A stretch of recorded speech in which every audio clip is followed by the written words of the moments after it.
भारतीय जनतंत्र में आज़ादी के बाद से पिछले 70-72 सालों से हिंदू भारत में हिंदू नेता पार्टी बना, सांसद संसद सरकार बना, खुलेआम डंके की चोट पर हिंदू होकर हिंदू धर्म, हिंदू समाज का विरोध, मुस्लिम के लिए, मुस्लिम से वोट लेने के लिए, मुस्लिम का तुष्टीकरण करने के लिए करते हैं और किए जा रहे हैं, जिसका नतीजा है कि हिंदू भारत में देश बंटवारे के बाद भी सारे विशेष अधिकार, सारे विशेष छूट, छूट पर छूट विशेष अधिकार मुस्लिम पाता है, मुस्लिम के लिए है। और आन बान शान इतिहास वाले हिंदू समाज के लिए आरक्षण के जरिए, आरक्षित चुनाव के जरिए, आयोग के जरिए, अल्पसंख्यक के जरिए, यहाँ तक कि SC/ST एक्ट, मुस्लिम पर्सनल लॉ, पुलिसिया FIR के जरिए जेल बेल हथकड़ी है। हिंदू भारत में हद है, हद हो गई। पिछले 70-72 साल से कहने को आज़ादी मिली, लेकिन हम आज भी परतंत्र हैं, गुलाम हैं। तभी तो हिंदुओं के खिलाफ में हिंदू ही बोलता है, हिंदुओं के खिलाफ में हिंदू ही राजनीति करता है। ना हिंदू सनातन धर्म वाले शंकराचार्य, धर्माचार्य, राजर्षि, महर्षि कुछ बोलते हैं, ना सांसद संसद सरकार बोलता है, ना सुप्रीम कोर्ट, चुनाव आयोग और इसके मुख्य न्यायाधीश बोलते हैं। क्योंकि मैं समझता हूँ भारत का जनतंत्र दुनिया का सबसे भ्रष्टतम जनतंत्र है।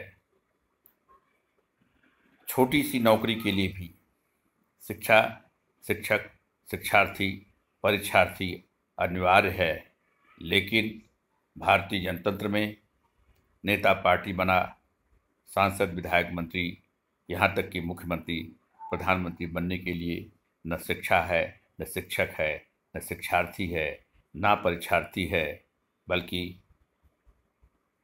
नो क्वालिफिकेशन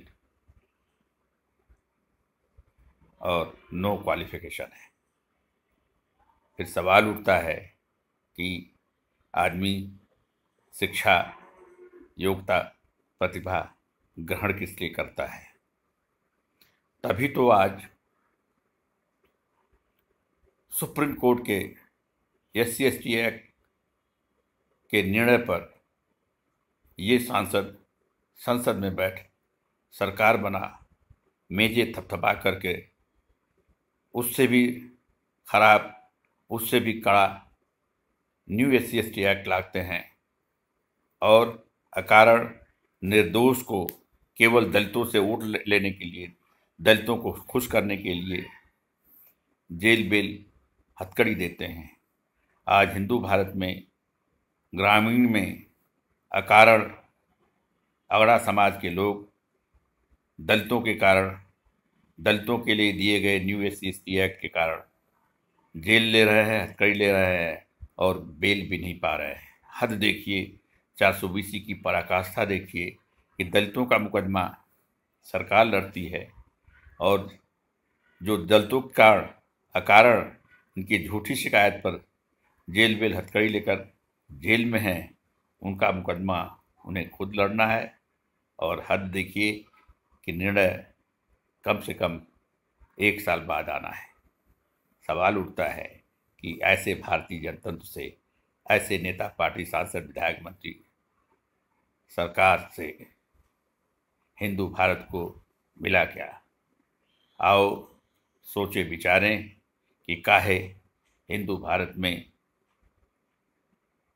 हिंदुओं के लिए जातीय आरक्षण है, काहे हिंदू भारत में मुसलमानों के लिए इस्लामिक आरक्षण है, काहे हिंदू भारत में धर्मांतरण है, काहे हिंदू भारत में दलित, पिछड़ा, मुस्लिम नंबर 1 नागरिक है और आन बान शान इतिहास वाला समाज नंबर 2 नागरिक है, काहे?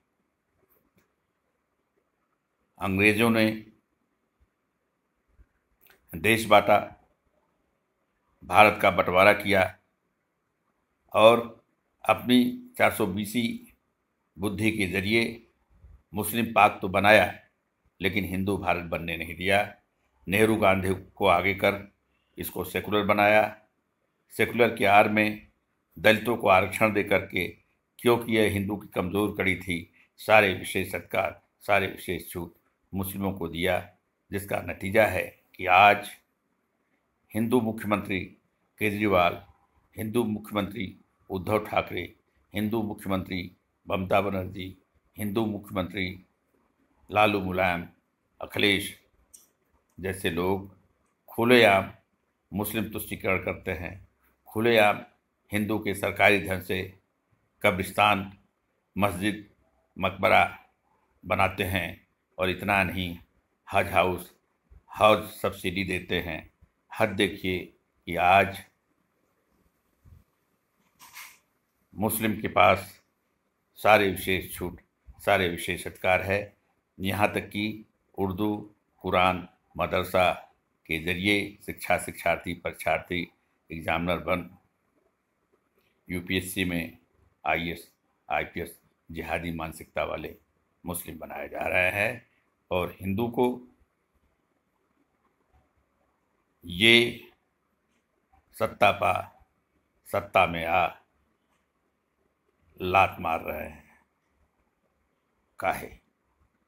बहुत हुआ, बहुत सहे, अब हम इसे न सहें और ऐसे जनतंत्र को दूर से सलाम करें, ऐसे चुनाव आयोग, ऐसे सुप्रीम कोर्ट, ऐसे संसद को टाटा बाबा कहें। अगर भारत देश में यूनिफॉर्म सिविल कोड नहीं लागू होता है, अगर भारत देश में एक देश एक कानून सबके लिए समान लागू नहीं होता है, तो हम हिंदू को खासकर, हम अगड़े समाज को खासकर, हम सवर्ण को खासकर, अगड़े समाज के नौजवानों को चुनाव आयोग और सरकार का बहिष्कार करना होगा। बहिष्कार करें, हर कीमत पर इनसे दूरी बनाएं और चुनाव में भाग ना लें, वरना वह दिन दूर नहीं कि हमें अपने ही देश में अछूत बनकर रहना होगा या फिर पलायन करना होगा। जय हिंद, जय हिंद।